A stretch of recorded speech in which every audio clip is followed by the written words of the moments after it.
Hi, I'm Mishi. And I'm Bria. And this is Kicks and Skittles. Welcome back, guys. Happy Friday. So today, first, we're going to do shout-outs from a question that Bria asked on Twitter. Yes, I asked you guys what songs you listen to when you relax, and we got a response from one wonderful, amazing person on Instagram, not even on Twitter, but that's okay. From Maya, who said that she pretty much likes anything by The Weeknd. So that's what she listens to when she relaxes. So basically, Bria's going to try to ask more questions on Twitter. I'll probably post the same ones on Instagram, and then we'll post them on Facebook as well. Mm-hmm. So that way you guys can participate more, and there'll be more interaction between us throughout the week, so it's not like we're just posting videos on Friday or whenever something happens. So look forward to those questions, because we really want to hear from you guys. We want to hear participation things and feedback and suggestions. Definitely still want to hear suggestions. So today we're going to talk about the good, the bad, the fandom. I feel like most people are part of any fandom, like music, movies, books, TV, sports. Sports is the biggest fandom. Bria would know. So if you're a sports fan out there and you think you're not part of a fandom, you are part of the biggest fandom. Which is insane. So we're going to talk about fandom today. So one of the bad things about fandom is fan versus fan hostility. People who have different favorite bands and they compete and say that, oh, well, you suck because your favorite band is this, or, you like this certain TV show or whatever. So there's a lot of intensity in that sometimes, especially on social media. Yeah, you can get, things almost get to a level of bullying with people hating on other fans or different things, and that's just really not. That's just not okay. It's terrible. It's just not okay. Awful. If you wouldn't say that to someone to their face, you think you shouldn't put it on social media. That's completely rude. And then it goes back to kind of you assuming that person's identity is wrapped up just in that particular type of music. When you're saying oh, you're a terrible person because you're a fan of this type of music, but it's that person has other aspects of themselves and their identity that's not just wrapped up in the fact that they're a fan of that particular band. So that's another reason why fan versus fan hostility just does not make sense at all. And then there's in K-pop, those of you who do listen to K-pop, you know that there are certain fans, extreme fans called sasaengs, just extreme to level of being stalkers. Really is the point they end up getting to. They go into for instance they go into groups guy groups or girl groups dorms and steal their underwear. What? Yeah. Oh my gosh. Or in the case with EXO, they put the locks on the bridge or whatever, and they cut their locks off and stole stuff them. That. Those are extreme fans who obviously keep their Bria said earlier, keep their identity wrapped in those groups. They can't live without that group. Anything that group touches is pretty much sacred. Wherever they walk is holy ground, and that's just kind of insane. There's also the notion of I'm a bigger fan than you. People, I don't know if this has actually personally happened to me, but I've heard people say things oh, I'm a bigger fan of Pierce the Veil than you because I know every single song on every single album of theirs. I've met them 27 times. I've gone to all of their concerts practically, even went out of the country, so you only know 10 songs from that one album, so you're not a huge fan of them, which is not the case at all. I think it's just completely invalid to tell someone that they're not as big of a fan of someone or a band or something just because either they just started listening to it a couple weeks ago and they just really like it. Maybe they really resonate with the music or something and they just really like the band. That doesn't mean that in order for you to be a big fan, you don't have to have every single album on vinyl or something or you know what I mean? Yeah, and I think too maybe just some different definitions here because it's maybe you could say that you're a bigger fan, but you can't say that you appreciate the music more because you know all of that stuff. You know what I mean? I guess it's you can't necessarily say I love them more than you do or I love their music more than you do because I know all of this stuff.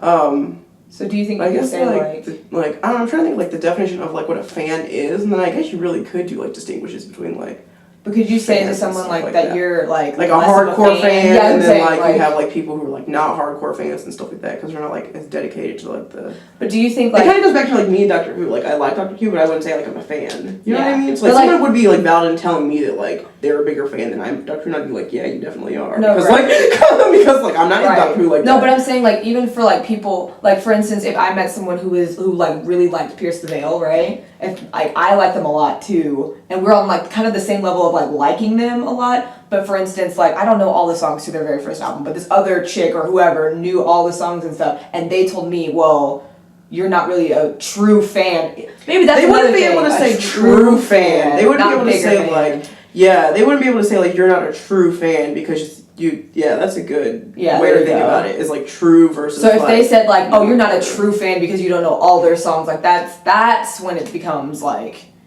not right. That's like in fandom hostilities when it's like I'm a true fan, you're not because you don't know all these other stats about like this band or like this music group or whatever. That's not valid, but I think you could technically say like I am a bigger fan. What is bigger fan, lesser fan? You know what I mean? Like I said, like someone would be totally valid and telling me that they're a bigger fan than I am of Doctor Who, and I'd be like, that's you totally are valid. Like, but then they wouldn't be able to tell me that I'm not like a actual I'm not like a true fan because it's like no, I do enjoy Doctor Who, but maybe not like to the level that you don't own a screwdriver. You do, yeah, exactly. No, I do not. You don't own one of those? What? I think Keisha does. So she's probably a bigger fan than I am. Yeah, buddy. But we're both still fans of the same thing. Both still true.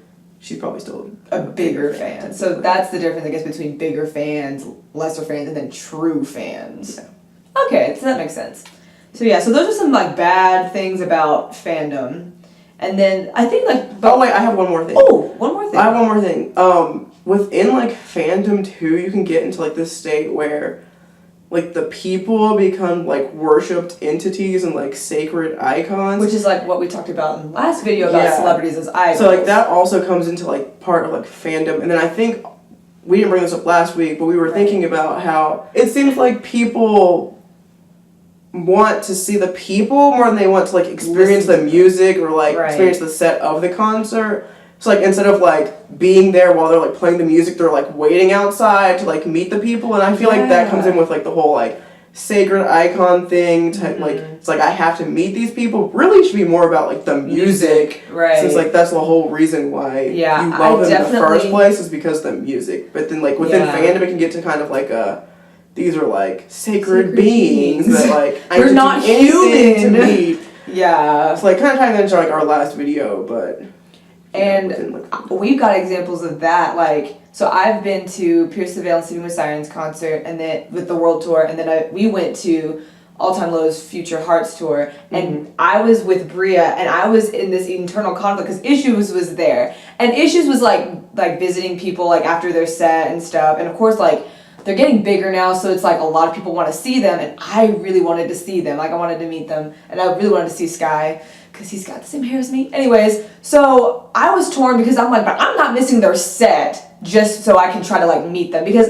I mean, of course, like maybe you can meet them on the street or something, like, but there's a difference between, you know, like actually being there live to hear them play live and to hear Tyler Carter and Michael Bond sing and scream live. But we saw people like waiting outside the tour buses, like waiting for them to come back like from their set, and it's like, but now you're missing out on like what they're actually doing, like why you're even involved with them in the first place, because it's like it's about the music first. I feel like it shouldn't be about like, great, I got this one picture with them, like cool. I don't know, like I just like for me it wasn't even like an internal thing because I was like, yeah, it'd be like cool or whatever to like meet them, but it's like not even really like meeting them. It's just like, oh, we're gonna have a selfie, and like that's it, and like that's not knowing people or anything. So like for me, that's not what I'm about. I was like, I would rather just be there for the music. Yeah, I feel like it is better to just. I mean, that's what a concert's for. You're not supposed to be there. Like it's not.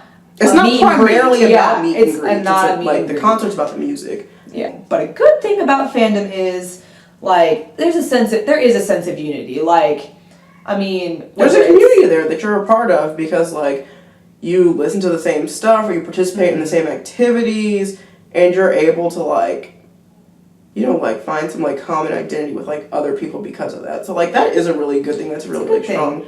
It can be like a support system almost, especially when I feel like you feel that no one else listens to the same stuff as you, or Yes. like does the same things that you do, and then you find out that other people do, and you're like, oh, cool, like I'm not strange or whatever. Exactly, especially with like, I feel like K-pop. Yeah, especially with K-pop, or even punk rock. Yeah, I mean, there's that's a big fandom for punk rock or like rock. But in it's general. not, like neither of those things are mainstream necessarily. Yeah, exactly. So like, if people like hear me like in my room listening to like Issues, and then they're hearing like Michael Bond scream, they're like, "You listen to that?" And I'm like, "Yeah." Like I feel like I'm kind of strange, but like Bria listens to it too, so I don't feel as strange anymore. Yeah, you get like it's that a sense sense of unity, and even in concerts, I feel like you definitely feel a sense of unity because like everyone's singing along, everybody's screaming, everybody's like in one sync. It's just it's really nice. And I made a couple friends from going to concerts and like because we like the same bands and like people think that we're strange but yeah, that's one good thing about fandom though is the sense of unity. So yeah, and I'm sure there are like other things that we probably missed. So if you can think of anything that is very positive about like fandom and being part of a fandom, go ahead and just comment under the video below. One announcement for this video. Along with this video, we're also posting bloopers from episode 2, which is Celebrities as Idols. We're only posting bloopers from the Friday video. Make sure to like our posts and videos, share them on whatever social media that you're using to access them, and subscribe to our YouTube channel. Facebook, our page is Kicks and Skittles. Twitter is @Kicks_Skittles. Instagram is @Kicks and Skittles. Tumblr? Okay, Tumblr is kicksandskittles.tumblr.com, and then our official website is kicksandskittles.wordpress.com. So there will be like some text with that, so we'll like write a short summary or like what we've talked about, and then the video will also be on there. Also, you can check out the latest jams tab, and that is what Bria and I have been listening to lately. But I think we're done. Yeah, so have a great Friday, guys. Thank you for watching. We love you all. Thank you so much, guys. All right.